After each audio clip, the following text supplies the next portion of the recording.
আসসালামু আলাইকুম, আমি মুদাসির রহমান আবিদ। আজকে আমরা যে অধ্যায়টা নিয়ে আলোচনা করব সেই অধ্যায়টার নাম হলো প্রাণীর পরিচিতি। তো প্রাণীর পরিচিতির উপরে আজকে হলো ৮ নাম্বার ক্লাস এবং ঘাসফড়িং এর উপর আজকে হলো ৩ নাম্বার ক্লাস এবং প্রবাবলি এটাই সর্বশেষ ক্লাস হবে ঘাসফড়িং এর উপর। এর মধ্য দিয়ে আমাদের প্রাণীর পরিচিতি চ্যাপ্টারটা শেষ হবে।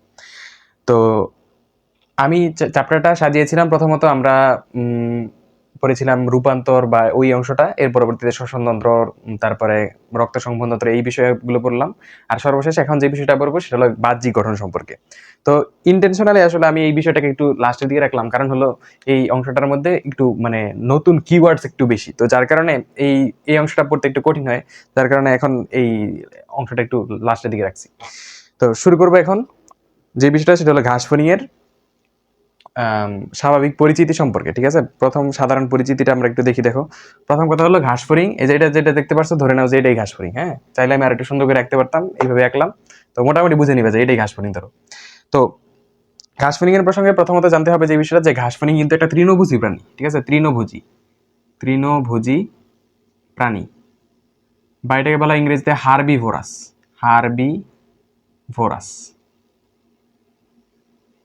হার্বিভোরাস বা তৃণভোজী মানে কি, যারা শাকসবজি মানে লতা পাতা খেয়ে বেঁচে থাকে, এটা হলো হার্বিভোরাস। আচ্ছা, এটার সাথে রিলেটেড আরো কিছু শব্দ আছে, যেমন ধর কার্নিভোরাস।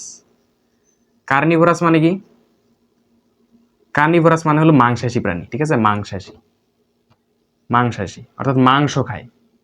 আচ্ছা, এটা ছাড়াও আর কি আছে? আরেকটা আছে ওমনিভোরাস।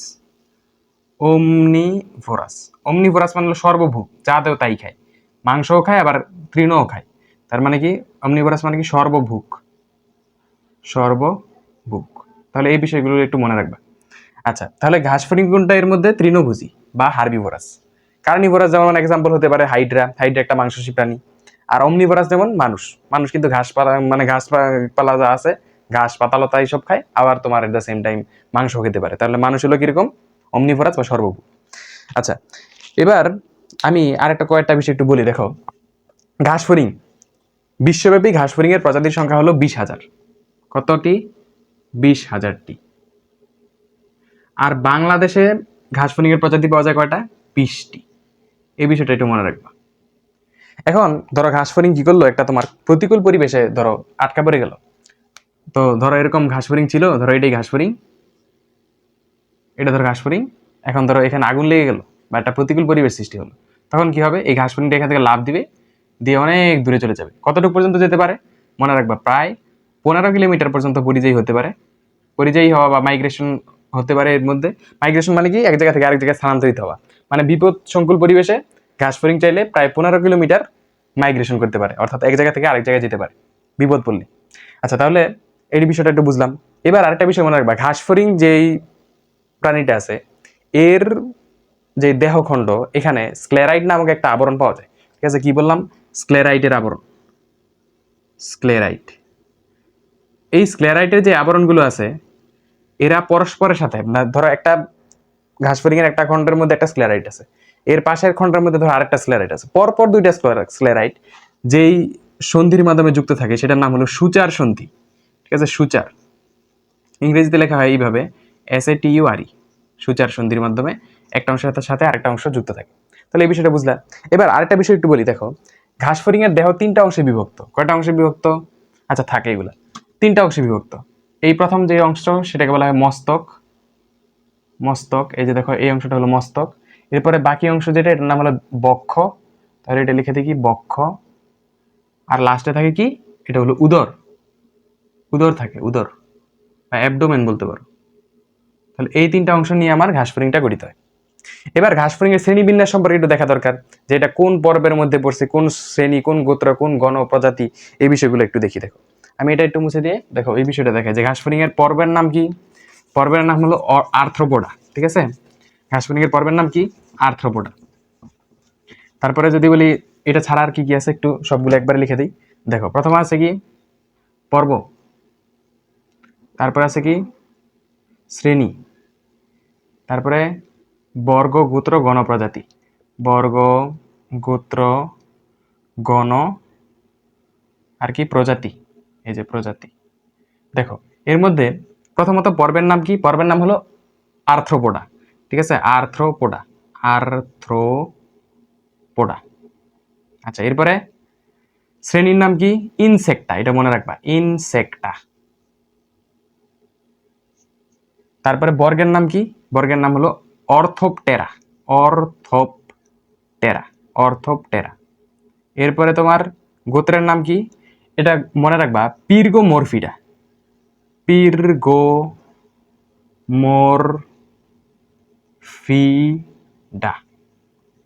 এরপরে গণের নাম কি? মনে রাখবা, পয়েকিলোসেরাস, পয়েকিলোসেরাস।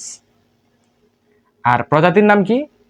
এই গণের নামটা থাকবে প্রজাতির নামের প্রথমে, অর্থাৎ পয়েকিলোসেরাস, এই যে পয়েকিলোসেরাস, কিলোসেরাস। আরেকটা জিনিস অ্যাড হবে, সেটার নাম হলো পিকটাস, পিকটাস, পয়েকিলোসেরাস পিকটাস, এটা হলো প্রজাতির নাম। তাহলে এই শ্রেণীবিন্যাসটা একটু ভালো করে পড়বা, এখান থেকে আসতে পারে পরীক্ষা। হ্যাঁ, কারণ খুব তিনটা প্রাণী তো জাস্ট আছে, একটা তোমার রুই মাছ, একটা ঘাস ফড়িং আর হাইড্রা। তো এই জন্য এই শ্রেণীবিন্যাসটাও গুরুত্বপূর্ণ, ঠিক আছে? অন্য সময় হলে বলতাম না, কিন্তু এই ক্ষেত্রে এটা আসলে একটু ইম্পর্টেন্স ক্যারি করে, ঠিক আছে? তাহলে বুঝলাম সেই বিষয়টা। এখন আমরা নেক্সটে যে বিষয়টা পড়বো, এখানে আচ্ছা আর কয়েকটা বিষয় বলি। দেখো, ঘাস ফড়িং এর দেহের যে আকারটা, এটা হলো সিলিন্ড্রিক্যাল শেপ, ঠিক আছে? তাহলে সিলিন্ড্রিক্যাল, সিলিন্ড্রিক্যাল। আচ্ছা, এর প্রতিসাম্যতা কেমন? প্রতিসাম্যতা হলো দ্বিপার্শ্বীয় প্রতিসাম্যতা, দ্বিপার্শ্বীয় প্রতিসাম্যতা, দ্বিপার্শ্বীয় প্রতিসাম্যতা দেখা যায়। এর দৈর্ঘ্য কত? মনে রাখবা, এর দৈর্ঘ্য হলো 8 থেকে 9 সেন্টিমিটার। তাহলে এতটুকু জানলেই চলবে মোটামুটি। আশা করি তোমাদের মোটামুটি ঘাস ফড়িং এর প্রাথমিক পরিচিতি সম্পর্কে একটা ধারণা হয়ে গেল। এবার ঘাস ফড়িং এর আমরা আরেকটু ডিটেইলে যাই। দেখো, আমরা ওই সময় পড়েছিলাম যে ঘাস ফড়িং এর তিনটা অংশ আছে দেহটা গঠিত, একটা হলো মস্তক, একটা হলো বক্ষ, একটা হলো উদর। এই তিনটা বিষয়কে আমরা এখন একটু ডিটেইলে আলোচনা করব। প্রথমে মস্তক দিয়ে স্টার্ট করছি। হ্যাঁ, ঘাস ফড়িং এর দেখো মস্তকের মধ্যে কি কি জিনিস আছে আমি যদি একটু বলি। ঘাস ফড়িং এর তোমার পুঞ্জাক্ষী থাকে হলো তোমার দুইটা। ধরো ঘাস ফড়িংটা ধরো সামনের দিকে তাকালে কি হয়, কিরকম হয়, এরকম দুইটা পুঞ্জাক্ষী থাকে, ঠিক আছে, বা কম্পাউন্ড আই থাকে। তাহলে পুঞ্জাক্ষী কয়টা? ঘাস ফড়িং এর পুঞ্জাক্ষী বা কম্পাউন্ড আই, পুঞ্জাক্ষী, পুঞ্জাক্ষী হলো দুইটা। আচ্ছা, এটা দেখা যাচ্ছে না, দাঁড়াও একটু চেঞ্জ করি। পুঞ্জাক্ষী কয়টা? দুইটা। আর পুঞ্জাক্ষীর মধ্যে তোমরা জানো যে ওমাটিডিয়াম থাকে অসংখ্য, এটা হলো ফার্স্ট ক্লাসে ছিল। তো এর পরবর্তীতে পুঞ্জাক্ষী ছাড়া আর কি কি আছে? সরলাক্ষী থাকে, সরলাক্ষী। সরলাক্ষী কয়টা থাকে? সরলাক্ষী, বা এটাকে বলা, বাংলায় বলা হয় কি ওসেলি, মানে দুইটাই বাংলা, মানে ইংলিশে বলা হয় ওসেলি, বাংলায় বলা হয় সরলাক্ষী, ওসেলি। ওসেলি কয়টা? ওসেলি হলো তিনটা। তাহলে ওসেলি থাকে কয়টা? তিনটা। আচ্ছা, এটা ছাড়া কি কি আছে? ওসেলির কাজটা কি? আলোক তীব্রতার পরিবর্তন অনুধাবন করা, এটা কিন্তু তোমরা ফার্স্ট ক্লাসে পড়ছিলে। এবার সরলাক্ষী ছাড়া কি কি আছে? ধরো আমি একটু চিত্রটা দেখে কিরকম, ধরো ঘাস ফড়িং এরকম দুইটা তোমার কম্পাউন্ড আই থাকে বা পুঞ্জাক্ষী থাকে, এরপরে ধরো এরকম আবার তিনটা সরলাক্ষী থাকে, তারপরে ধরো এরকম নাক, এরপরে ধরো মুখ। এটা হলো ধরো ঘাস ফড়িং, সামনের দিকে দেখলে এরকম মনে হয়, ঠিক আছে? এটাই ধরো ঘাস ফড়িং। হ্যাঁ, ঠিক আছে। এবার দেখো, তো সরলাক্ষী বা ওসেলি সম্পর্কে মোটামুটি এতটুকু। এবার এটা ছাড়াও আর কি কি আছে বলো? ঘাস ফড়িং এর যে মস্তক, মস্তকের মধ্যে খণ্ড আছে 6টা। তাহলে 6টি খণ্ড আছে, ভ্রূণীয় খণ্ড আছে। ঘাস ফড়িং এ কয়টা খণ্ড আছে মাথার মধ্যে? মস্তকের মধ্যে 6টা খণ্ড আছে। এটাকে আবার ইংলিশে বলা হয় এমব্রায়োনিক সেগমেন্ট, বা বলতে পারি কি ভ্রূণীয় খণ্ড, ঠিক আছে? কয়টা থাকে? 6টা। পরীক্ষার মধ্যে এটা আসতে পারে। আচ্ছা, এটা ছাড়াও আর কয়েকটা বিষয় বলি। দেখো, যে এখানে এই ঘাস ফড়িং এর তোমার এরকম দুইটা অ্যান্টেনা থাকে, ঠিক আছে? এরকম অ্যান্টেনা। তাহলে অ্যান্টেনা থাকে কয়টা?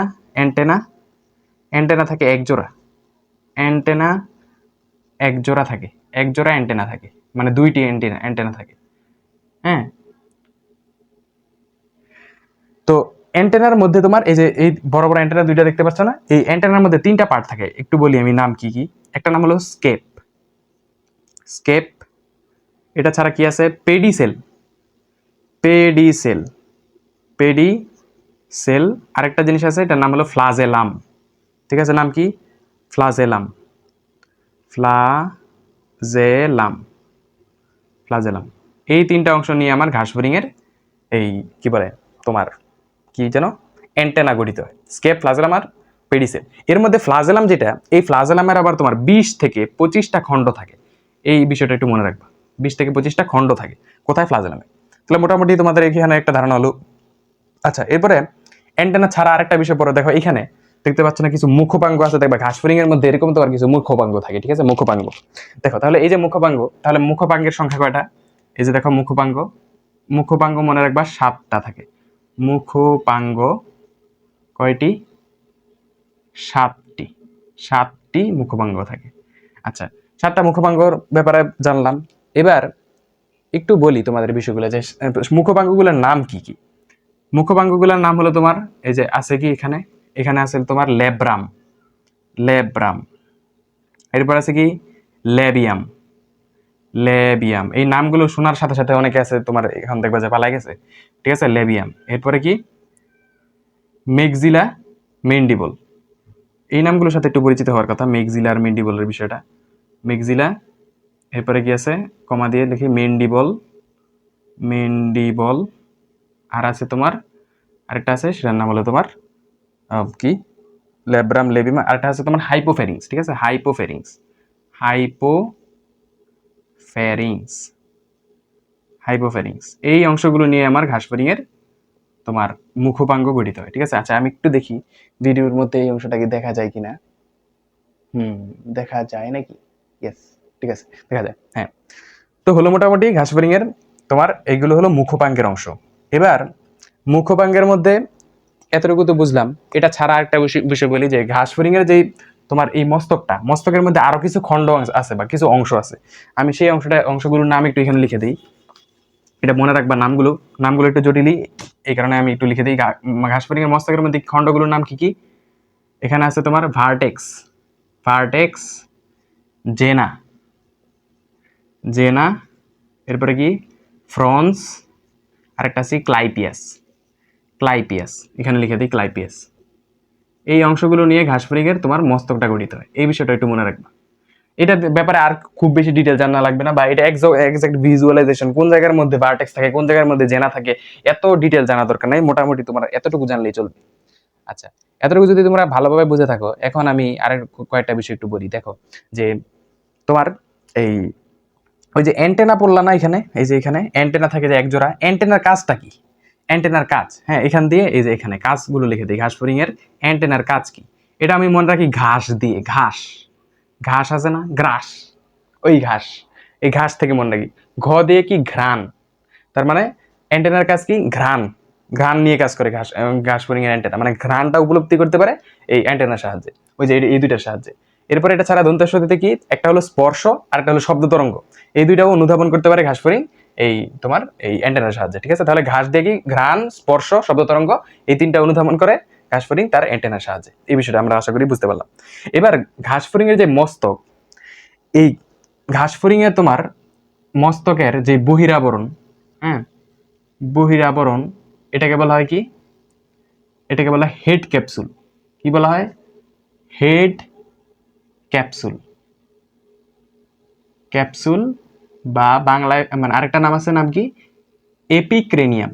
দুইটাই বলা হয়, এপিক্রেনিয়াম বা হেড ক্যাপসুল, ক্রেনিয়াম। এই বিষয়টা একটু মনে রাখবা। তাহলে ঘাসফড়িং এর মোটামুটি কিন্তু অনেকগুলো বিষয় আমরা এখন পর্যন্ত আলোচনা করে ফেললাম।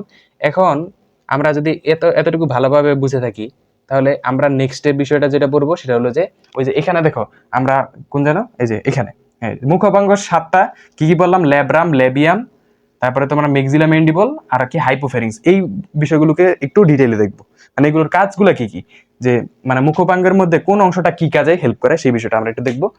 তো এই জন্য আমরা বাকি অংশগুলো একটু মুছে দিব, মুছে দিয়ে আমরা এখন সেই বিষয়টা আলোচনা করব যে ঘাসফড়িং এর এই ল্যাব্রামের কাজ কি। মনে রাখবা ঘাসফড়িং এর ল্যাব্রামটা হলো তোমার উপরের ঠোঁটের মতো, মানুষের যেমন উপরের ঠোঁট থাকে না, এরকম ঘাসফড়িং এর যে উপরের ঠোঁট, এটাই হলো ল্যাব্রাম।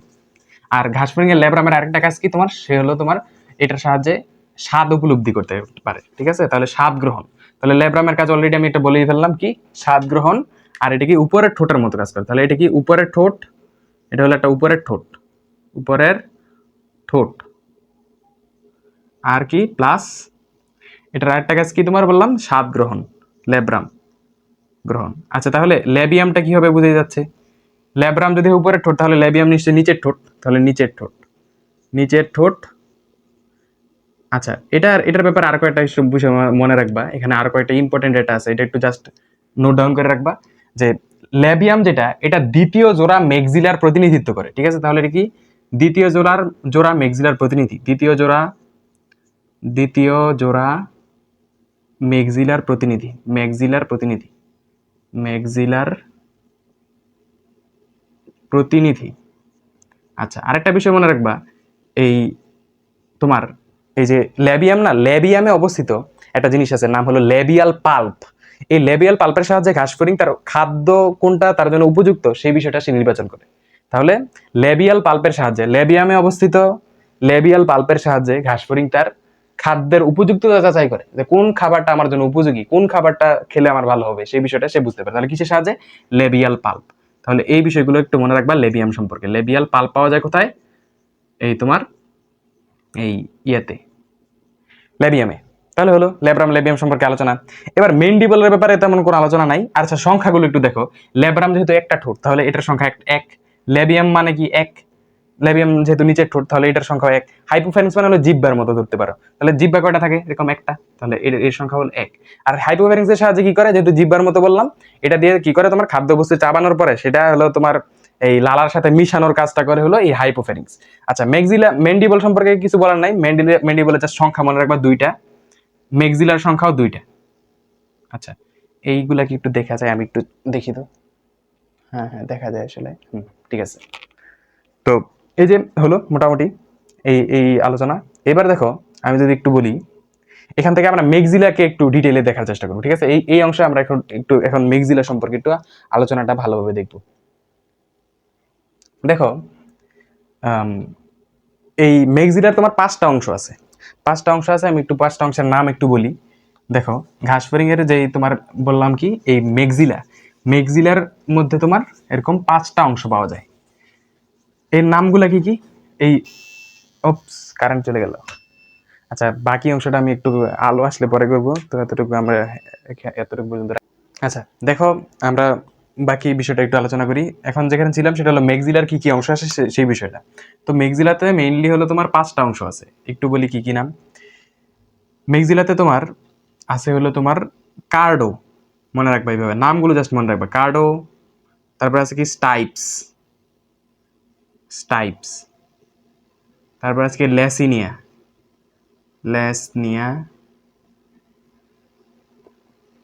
তারপরে আছে কি তোমার ম্যাক্সিলারি পাল্প, আর আছে গ্যালিয়া। তাহলে লিখে দেই গ্যালিয়া আর ম্যাক্সিলারি পাল্প। গ্যালিয়া আছে আর কি ম্যাক্সিলারি পাল্প, এখানে উপরে লিখে দেই ম্যাক্সিলারি পাল্প। এই অংশগুলো নিয়ে আমার ঘাসফড়িং এর ম্যাক্সিলা গঠিত হয়। ঠিক আছে, বুঝলা? এবার ম্যাক্সিলারি পাল্প সম্পর্কে আমরা একটু বিস্তারিত দেখি। দেখো, ম্যাক্সিলারি পাল্পের বিষয়গুলো কি কি। এক নাম্বার, ম্যাক্সিলারি পাল্প হলো তোমার, এটা খাদ্যবস্তুর হরণ প্রতিরোধ করা হলো এর মেইন কাজ। ঘাসফড়িং এর ম্যাক্সিলারি পাল্পের মেইন কাজ কি? ঘাসফড়িং মানে খাদ্যবস্তুর হরণ প্রতিরোধ করা। ধরো ঘাসফড়িং এ ধরো এরকম একটা ঘাস খাওয়া শুরু করলো, ধরো এই ঘাসটা খাচ্ছে, হ্যাঁ, এটা ধরো ঘাস, এই ঘাসটা ধরো এই ঘাসফড়িংটা খাচ্ছে, হ্যাঁ, এরকম। তো এরকম ধরো তুমি চাচ্ছ যে এটা হাত দিয়ে নিয়ে নেই, তার কাছ থেকে নিতে পারবে না, কারণ কি এই ম্যাক্সিলারি পাল্পের সাহায্যে সে এটাকে আটকে রাখবে। বুঝলাম? এবার এটা ছাড়া আর কি কাজ আছে? এই ম্যাক্সিলারি পাল্পের সাহায্যে ঘাসফড়িং তার অ্যান্টেনা এবং পা পরিষ্কার করে। ঠিক আছে, অ্যান্টেনা এবং পা পরিষ্কার করে কার সাহায্যে? এই ইয়ের সাহায্যে, তোমার ম্যাক্সিলারি পাল্পের সাহায্যে। তাহলে অ্যান্টেনা এবং পা পরিষ্কার, অ্যান্টেনা প্লাস পা পরিষ্কার করে কার সাহায্যে? ঘাসফড়িং এর এই ম্যাক্সিলারি পাল্পের সাহায্যে। আর মনে রাখবা, এটা একটা সংবেদী অঙ্গ হিসেবে কাজ করে। এই ম্যাক্সিলারি পাল্পটা কি? একটা সংবেদী অঙ্গ, মানে সংবেদন দেয় একে, সংবেদী অঙ্গ। তাহলে বুঝলাম, মোটামুটি ধারণা হলো। এবার আরো যদি একটু বিস্তারিত বিষয়গুলো বলি, ম্যাক্সিলারি পাল্প সম্পর্কে ধারণা হলো, অর্থাৎ ম্যাক্সিলা সম্পর্কে ধারণা হয়ে গেল। এবার আমরা বক্ষ সম্পর্কে পড়বো, ঘাসফড়িং এর বক্ষ সম্পর্কে। তো ঘাসফড়িং এর বক্ষ যদি বলি, প্রথমত হলো তিনটা অংশ আছে। একটা হলো অগ্রবক্ষ, আছে মধ্যবক্ষ, আর আছে পশ্চাৎবক্ষ। তাহলে অগ্র, মধ্য, পশ্চাৎ, তিনটা। এবার ঘাসফড়িং এর তোমার যেই বক্ষীয় অঞ্চলে তোমার 2 জোড়া স্পাইরেকল বা শ্বাসরন্ধ্র থাকে, আর উদরীয় অঞ্চলে থাকে 8 জোড়া শ্বাসরন্ধ্র। এই টোটাল 10 জোড়া শ্বাসরন্ধ্র হলো ঘাসফড়িং এ থাকে। তাহলে উদরীয় অঞ্চলে কয় জোড়া ঘাসফড়িং না, উদরীয় অঞ্চলে কয় জোড়া শ্বাসরন্ধ্র বা স্পাইরেকল থাকে? 8 জোড়া। আর বক্ষীয় অঞ্চলে 2 জোড়া। এখন এই যে ঘাসফড়িং এর তোমার বক্ষ সম্পর্কে এখন পড়ছি। ঘাসফড়িং এর তোমার এরকম ডানা উপরের এখানে থাকে একটা, আবার পিছনে থাকে একটা ডানা। ঠিক আছে, তো এর মধ্যে সামনের ডানা যেগুলা, এগুলো আসলে উড়নে হেল্প করে না। ঠিক আছে, ঘাসফড়িং ধরো এক জায়গা থেকে আরেক জায়গায় উঠতে যাচ্ছে, তো ঘাসফড়িং এর সামনের ডানাগুলো এই ক্ষেত্রে কোনো হেল্প করবে না। করে কোন ডানাগুলো? পিছনের দিকে ডানাগুলো। এবং মনে রাখবা, এই কারণে সামনের দিকে থাকা ডানাগুলো পিছনের দিকে ডানাগুলোকে ঢেকে রাখে।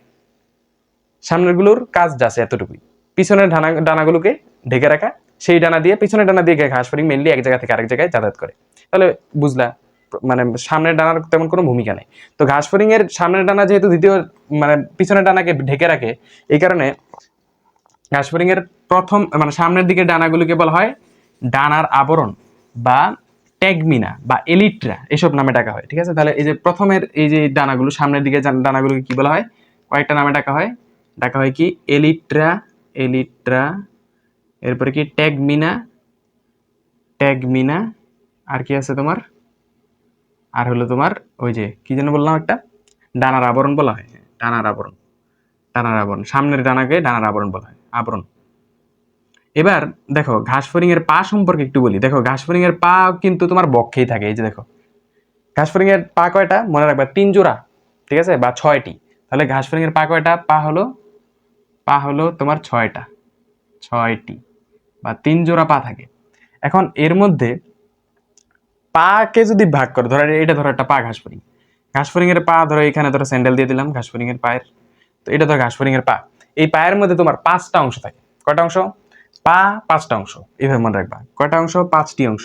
ঘাস ফড়িং এর পায়ের কয়টা অংশ, 5টা অংশ। একটু লিখে দিই, পায়ের কয়টা অংশ, 5টি অংশ, 5টি অংশ। এখান থেকে আমাদের এইচএসসি পরীক্ষা প্রশ্ন আসছিল এরকম। দেখো কি কি অংশ একটু নামগুলো বলি। আছে হলো কক্সা, এরপর আছে কি ট্রোক্যান্টার, ট্রোক্যান্টার, ট্রোক্যান্টর, তারপরে আছে তোমার টিবিয়া, টার্সাস, এই অংশগুলো থাকে। ঠিক আছে, কক্সা, তারপরে কি ট্রোক্যান্টার, টিবিয়া, টার্সাস, ও আরেকটা অংশ সেটার নাম হলো ফিমার, ফিমার থাকে। এই অংশগুলো নিয়ে ঘাস ফড়িং এর পা গঠিত হয়। আমাদের পরীক্ষা আসছিল যে নিজের কোনটি মানে ঘাস ফড়িং এর পায়ের অংশ, তো অপশনে ছিল তোমার এরকম কক্সা। হ্যাঁ, তো এটা উত্তর করছিলাম, এটা হয়েছিল আর কি। ঠিক আছে, তো দেখো মোটামুটি ঘাস ফড়িং এর পা সম্পর্কে ধারণা হয়ে গেল, অর্থাৎ বক্ষ সম্পর্কে ধারণা হয়ে গেল। এই যে পা, এটা কিন্তু বক্ষেরই অংশ। আবার ওই যে ওই সময় স্পাইরাকল বা শ্বাসরন্ধ্র বলছিলাম, কয়টা ছিল, 1 জোড়া বা 2টা শ্বাসরন্ধ্র থাকে বক্ষীয় অঞ্চলে, আর উদরীয় অঞ্চলে থাকে তোমার বাকি 8 জোড়া। এখন আমরা ঘাস ফড়িং এর যে বিষয়টা আমি আলোচনা করবো সেটা ঘাস ফড়িং উদর সম্পর্কে। তো উদরের ব্যাপারে একটু পড়ে আসো। এই যে দেখো উদর হলো এই লাস্টের অংশটা। তো উদরে মেইনলি তোমার খণ্ড আছে 11টা। কয়টা খণ্ড থাকে ঘাস ফড়িং এর উদরে, 11টা খণ্ড থাকে। তো সেই 11টা খণ্ডকের মধ্যে বিভিন্ন রকম অঙ্গ থাকে। যে প্রথম উদরীয় খণ্ডে কোনটির অবস্থান, কোন অঙ্গ থাকে, দ্বিতীয় উদরীয় খণ্ডে কোন অঙ্গ থাকে, এরকম এই টাইপের প্রশ্নগুলো পরীক্ষার মধ্যে প্রায়শই হয়ে থাকে। তো সেই জন্য আমরা এই বিষয়টাকে একটু গুরুত্ব সহকারে দেখবো। তাহলে প্রথম কথা যেটা কথাটা বললাম যে ঘাস ফড়িং এর উদরীয় খণ্ড কয়টা, এই যে উদরের মধ্যে কয়টা খণ্ড আছে, 11টা খণ্ড থাকে, 11টি খণ্ড। কিরকম কিরকম, ধরো এটা ধরো উদরটা, ধরো এটা একটা খণ্ড, এটা একটা খণ্ড, এটা একটা খণ্ড, ধরো এটা প্রথম খণ্ড, এটা দ্বিতীয় খণ্ড, এটা তৃতীয় খণ্ড, এরকম হতে হতে হতে হতে হতে লাস্টের দিকে গিয়ে ধরো 11তম খণ্ড। মোট কয়টা খণ্ড আছে তাহলে, 11টা খণ্ড আছে। এখন এই ঘাস ফড়িং এর উদরীয় অঞ্চলে স্পাইরাকল বা শ্বাসরন্ধ্র কয়টা বললাম ওই সময়, শ্বাসরন্ধ্র থাকে তোমার 8 জোড়া। শ্বাসরন্ধ্র থাকে কয় জোড়া, 8 জোড়া, 8 জোড়া। এটা 4 জোড়া না কিন্তু 8 জোড়া, ঠিক আছে, 8 জোড়া শ্বাসরন্ধ্র থাকে। আর তোমার বক্ষীয় অঞ্চলে থাকে 2 জোড়া, মোট 10 জোড়া হলো শ্বাসরন্ধ্র বা স্পাইরাকল ঘাস ফড়িং এ উপস্থিত। তো মোটামুটি আমার এই বিষয়টা বুঝলে। আর আচ্ছা কয়টা বিষয় বলে দেখো, এই সবগুলো 11টা যে উদরীয় খণ্ড আছে, এই সবগুলো খণ্ডের মধ্যে কিন্তু শ্বাসরন্ধ্র অবস্থান করে না। মনে রাখবা যে অষ্টম থেকে, ঠিক আছে, 8 থেকে 11, সরি 8 9 10 9, লাস্টের দিনটা 9 10 11, 9 থেকে 11, 9 থেকে 11তম যেই খণ্ড, এখানে কোনো শ্বাসরন্ধ্র থাকে না। তাহলে শ্বাসরন্ধ্র নেই, বুঝলা। শ্বাসরন্ধ্র থাকে না কোথায়, এই তোমার নবম থেকে 11তম যে খণ্ড আছে এদের মধ্যে তোমার শ্বাসরন্ধ্র উপস্থিত থাকে না। এবার আমরা যে বিষয়টা পড়বো সেটা হলো ঘাস ফড়িং এর কোন খণ্ডে কোনটা অবস্থিত সেই বিষয়টা। দেখো এই বিষয়টা আমি মুছে দিই, আমি সেই বিষয়টা দেখাই। দেখো প্রথম কথা হলো ঘাস ফড়িং এর খণ্ড সম্পর্কিত যেই প্রশ্নগুলো পরীক্ষার মধ্যে প্রায়শই আসে সেই বিষয়টা আমরা একটু দেখবো। মনে রাখবা যে এখন যেটা বলছি সেটা কি, কোন খণ্ডে কোন অঙ্গ, কোন খণ্ডে কোন অঙ্গ, কোন খণ্ডে কোন অঙ্গ, কোন অঙ্গ থাকে সেই বিষয়টা বলবো। দেখো বলি, প্রথম কথা হলো মস্তক, মস্তকের যে প্রথম খণ্ড সেখানে থাকে হলো পুঞ্জাক্ষী বা কম্পাউন্ড আই। তাহলে কম্পাউন্ড আই কোথায় থাকে, কম্পাউন্ড আই প্রথম খণ্ডে কোথাকার খণ্ডে? মস্তকের খণ্ডে, ঠিক আছে, প্রথম মস্তকের খণ্ডে। কারণ পুঞ্জাক্ষী তার বক্ষ বা উদরে থাকবে না, তাহলে মস্তকের প্রথম খণ্ডে তোমার এই কম্পাউন্ড আইটা অবস্থান করে। আচ্ছা, এরপরে মনে রাখবা 3 থেকে 5 নাম্বার খণ্ডে, পঞ্চম খণ্ডে মিডিয়ান লিগামেন্ট বা শুক্রাশয় থাকে। মিডিয়ান লিগামেন্ট বা শুক্রাশয়, মিডিয়ান লিগামেন্ট বা শুক্রাশয় থাকে, লিগামেন্ট বা শুক্রাশয়, শুক্রাশয় থাকে, বুঝলা? আচ্ছা, এরপরে আরো কি কি আছে মনে রাখবা। সপ্তম খণ্ডে থাকে কি? যোনি থাকে। স্ত্রী ঘাসফড়িং এর যোনি থাকে কোথায়? সপ্তম খণ্ডে। আমি এটা মনে রাখি 7 জন দিয়ে, 7 জন, মানে কি 7 নাম্বার খণ্ডে যোনি থাকে, এইভাবে। আচ্ছা, এরপরে বেশিরভাগ প্রশ্নের উত্তর হয় নবম খণ্ড। কিভাবে বলি দেখো, অনেক কিছু থাকে নবম খণ্ডে। আচ্ছা, এই অংশটা আমি একটু মুছে দিই, আমি একটু লিখি। দেখো, যেমন ধরো কি কি তোমার অভিপোজিটর, আর আরো কয়টা বিষয় লিখি। ক্ষেপণ নালী, দেখো ক্ষেপণ নালী, ক্ষেপণ নালী। এরপরে তোমার আছে হলো অভিপোজিটর। অভিপোজিটর মানে কি? ডিম পারে যে অঙ্কটা দিয়ে, অভিপোজিটর। তারপরে হলো স্ত্রী জনন ছিদ্র। তারপর subgenital plate, subgenital plate, plate. এই জিনিসগুলো তোমার থাকে হলো নবম উদরীয় খণ্ডে। তাহলে নবম, ঠিক আছে, এই বিষয়টা একটু মনে রাখবা। নবম উদরীয় খণ্ডে এই জিনিসগুলো থাকে। ও সরি, এই স্ত্রী জনন ছিদ্র, পুং জনন ছিদ্র, দেখো এটা পুং হবে, পুং জনন ছিদ্র। হ্যাঁ, পুং জনন ছিদ্রটা থাকে হলো তোমার এখানে। আচ্ছা, এটা ছাড়া আরো কয়েকটা বিষয় বলি, দেখো এই আর স্ত্রী জনন ছিদ্র কোথায় থাকে? তাহলে স্ত্রী জনন ছিদ্র মনে রাখবা যে পুং জনন ছিদ্র না, এটার সাথে সাথে মনে রাখবা স্ত্রী জনন ছিদ্র থাকে হলো অষ্টম প্লাস নবম, তাহলে 8 প্লাস 9, এটা মনে রাখবা। আচ্ছা, দশম খণ্ডে কি থাকে? দশম খণ্ডে থাকে হলো অ্যানাল সার্কি, অ্যানাল সার্কি। আর একাদশতম যে খণ্ডক, সেখানে কি থাকে? 11 নম্বর খণ্ডকে থাকে হলো supra anal plate, supra anal plate. Supra anal plate থাকে কোথায়? 11তম উদরীয় খণ্ডে। তাহলে মোটামুটি তোমাদের ঘাসফড়িং সম্পর্কিত কিন্তু আলোচনাটা হয়ে গেল। তো এর মধ্যে দিয়ে আমাদের আসলে ঘাসফড়িং অধ্যায়টা সম্পূর্ণ শেষ হয়ে গেল, আর এই পরিচিতি। এবং এর পরবর্তীতে আমরা যে বিষয়টা আলোচনা করবো সেটা হলো রক্ত সংবহন, রক্ত সংবহন না, সামনে কি করা যায়, জিন তত্ত্ব বিবর্তন অধ্যায়টা আলোচনা করবো, ঠিক আছে? তো সবাইকে দেখার জন্য ধন্যবাদ জানিয়ে শেষ করছি। আসসালামু আলাইকুম।